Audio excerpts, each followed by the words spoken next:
Welcome. In front of me is a Samsung Galaxy A03 and today I will show you how we can capture a screenshot on this device. So to get started, all you need to do is open up content that you wish to capture. I'll be using home screen as an example for this, so it's already open, as you can see, and visible. Just make sure in your case the content that you want to capture is visible on your screen. And from there, press power button and volume down at the same time.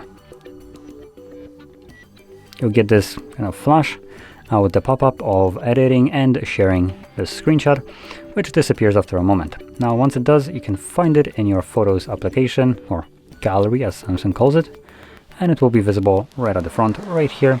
But you can also later on find it under Albums and Screenshots. So there we go. Now, if you found this very helpful, don't forget to hit like, subscribe, and thanks for watching.